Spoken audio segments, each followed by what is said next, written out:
তবে হ্যাঁ, এই যে বানর যে মানুষের পূর্বপুরুষ, সেটা আজকে পুরো চোখের সামনেই দেখতে পেলাম। সো গাইজ, সবাইকে ওয়েলকাম আমার একটা নতুন ব্লগে। আমরা আবার চলে এসেছি একটা নতুন ব্লগ নিয়ে। সো এবার আমরা যাচ্ছি একটা রোমাঞ্চকর এক্সপিরিয়েন্স করতে। কোথায়? দার্জিলিং। ওদের সকলকে জানিয়ে দিই, আমরা যে ট্রেনটা যেটা যাচ্ছি সেটা হচ্ছে ব্যাঙ্গালোর কামাখ্যা এক্সপ্রেস। অ্যাকচুয়ালি ট্রেনটা 10 ঘন্টা ডিলেতে আছে, তো আমাদের ট্রেন এবার সেই 6টার সময় আছে। তো এবার আমাদের পালা হচ্ছে ওয়েটিং জোনে। আমরা এখন ওয়েটিং হলে যাচ্ছি। তো ওয়েটিং হলে প্রথমে আমরা আপার ক্লাস ওয়েটিং হলে ছিলাম, দেখতেই পাচ্ছ এখানে ওয়েটিং হল এরকম। তারপরে আমরা এবার প্রিমিয়াম লজে শিফটেড হলাম, যেখানে হচ্ছে পার ঘন্টা 30 টাকা করে করে আছে। এসি হল এটা।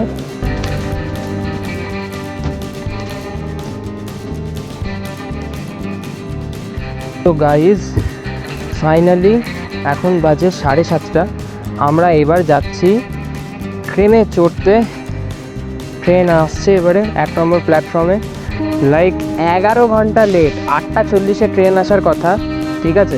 আমাদের বলেছিল যে তোমরা তোমাদের যে কাটা আছে, আমাদের B4 অ্যাকচুয়ালি ছিল বগি, যেখানে তোমরা বসবে।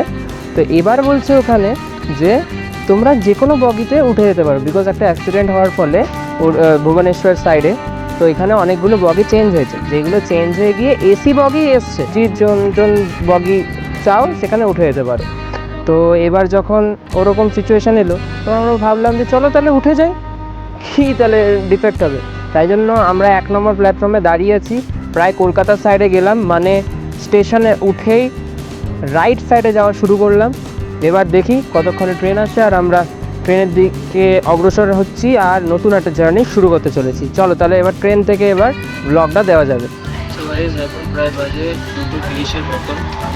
আমরা পরিস্থিতিতে এসেছি দেখে মনে হচ্ছে যে একদম কারেক্ট সিচুয়েশন ভাই।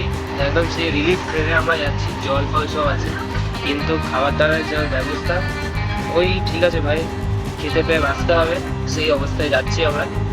ওকে, তো এখন আমরা মালদা থেকে বেরোলাম, মালদা দিয়ে বেরোলাম। খাবারটা দিয়েছে সেটা দেখানোর মতন নয়, তাই আর দেখালাম না। আমরা বুঝে যান ভালো খাবার দিয়েছিলাম, এত ভালো খাবার, সুন্দর একদম, মানে গলা থেকেও এত তাড়াতাড়ি নেমে গেল না, এত সুন্দর খাবারটা। যাই হোক, তবে হ্যাঁ, ট্রেনে এক্সপিরিয়েন্স করে একটা জিনিসই আমার খুব ভালো লেগেছে, কি সুন্দর লাগছে দেখো সানসেটটা। উফ, মানে একদম চুমু, মানে একদম দারুণ লাগছে সানসেটটা, মানে কি সুন্দর। মানে আমরা যাচ্ছি, আমাদের সাথে সাথে সানও যাচ্ছে। গাইস, ট্রেনের মধ্যে কোনো এনজয় হয়নি, কারণ আমি খুব ঘুমিয়েছি, সব ক্লান্ত ছিল। ট্রেনে এত ভালো এসি চলছিল, কারো কোনো কিছু করার মন হয়নি। খাওয়ার দাওয়ার সব খেয়েছি, সব ঘুমিয়ে পড়েছি, কোনো মনই হয়নি যে হ্যাঁ ভাই কিছু করতে হবে। আফটার আ লং টাইম এখন 5:50 বাজে, আমরা পৌঁছে গেছি এখন NJP স্টেশনে। তো এবার আমরা যাচ্ছি গাড়ি নিতে। আমাদের গাড়ি বলা আছে যে আমরা কোন দিকে যাব, এরপরে আমরা শিলংয়ের দিকে যে যাব, আমাদের সব গাড়ি বলা আছে। গাড়িতে যেতে যেতে আমরা বহুরূপী নাচ দেখলাম। ছোটোবেলায় আমরা যখন ছোট ছিলাম তখন আমরা অনেক বহুরূপী নাচ দেখেছি, কিন্তু গাড়ি থেকে ক্যাপচার করা অনেকটাই ডিফিকাল্ট আমার যেটা দেখে মনে হয়েছে। অ্যান্ড ক্যাপচার করতে তো বহুত অসুবিধা হয়েছে, প্লাস আমরা গাড়ির একদম পুরো পিছন সিটে বসে আছি, ওখান থেকে ক্যাপচার করছি পুরো জিনিসটা। তবে হ্যাঁ, এনারা খুব ভালোই নাচছিলেন। আমার মনে হয় এদের কোনো একটা ইভেন্ট চলছিল, অর এলস কোনো একটা ফেস্টিভ্যাল চলছিল, যা দেখে মনে হচ্ছে। সো ফাইনালি গাইজ, আমি ফ্রেশ হয়ে গেছি, শিটংয়ের হোমস্টেতে চলে এসেছি। Homestay is quite good. Of 2 days, আমাদের 2 দিনের প্ল্যান ছিল এখানে থাকার, বাট ট্রেনের লেট অ্যান্ড ডিলের জন্য আমাদের 1 দিন হয়ে গেল জিনিসটা, পুরো আমাদের প্ল্যানটা। বাট আমরা ভেবেছি যেটা 1 দিনের যেটা আমাদের পেন্ডিং ছিল, সেই ঘোরাটা আমরা কালকে সকালে ঘুরে নেব। শিটংয়ে কী কী আছে, কী কী ওখানে দেখার জায়গা আছে, কী কী ভালো ভালো স্পটস আছে, অফবিটস কী কী। তো গাইজ, গুড মর্নিং সবাইকে। এখন বাজে 5:10, আর আমি ঠিক তার পরের দিন, মানে কি বলবো, এত একটা সুন্দর পরিবেশ না, তোমাদেরকে দেখাই। ওয়েদারটা দেখো জাস্ট। আমরা এখানে, আমাদের এটা হোমস্টে, আমরা এই পার্টটা থাকছি।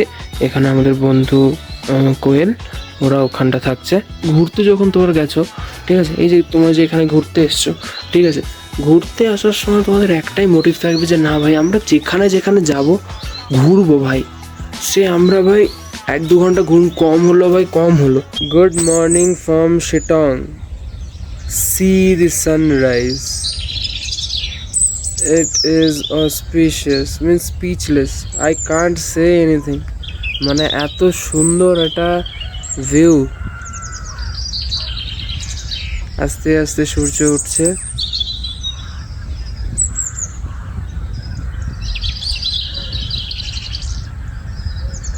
সানরাইজ দেখলে কেমন লাগলো?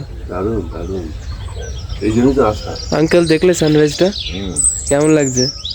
First class.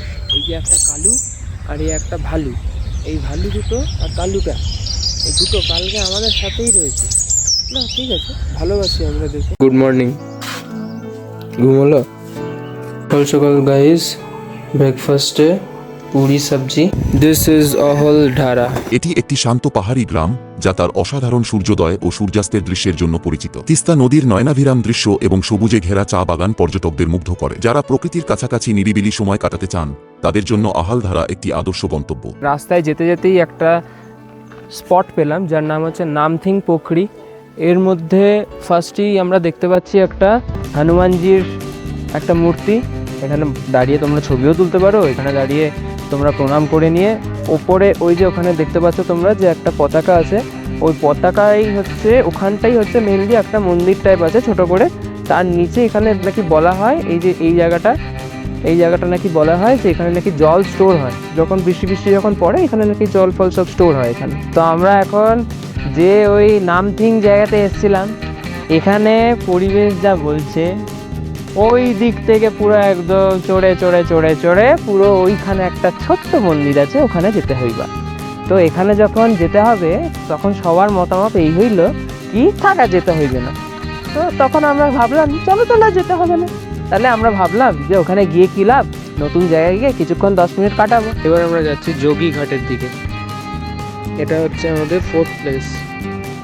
এখানে যে জায়গাটা দেখছো এটা হচ্ছে একটা ছোট্ট করে ব্রিজ, তার নিচেই হচ্ছে সেই জায়গা যেখানে হচ্ছে জল পাথর, মানুষে ওখানে ছবি টবি তোলে। যোগীঘাট সিটং উপত্যকায় রিয়াং নদীর তীরে অবস্থিত একটি শান্ত ও মনোরম স্থান। এটি তার প্রাকৃতিক সৌন্দর্য। এখানে যোগীঘাট ব্রিজ একটি প্রধান আকর্ষণ যা নদীর ওপরের দৃশ্য এবং চারপাশের প্রকৃতির এক অসাধারণ শোভা প্রদান করে। এখানে রবীন্দ্র ভবন জায়গাটা এই জন্য লেখা কাম। তো 25 টাকা দিয়েই আপনারা এন্ট্রেন্স করতে পারবেন, ভেতরে ওয়াশরুম টাশরুম সব আছে। এন্ট্রেন্স হচ্ছে এই ওয়েতে, এখান থেকে আপনাদের টিকিটটা কাটতে হবে। ঠিক আছে, দেখিয়ে দাও একবার টিকিটটা কোন জায়গাতে কাটতে হয়।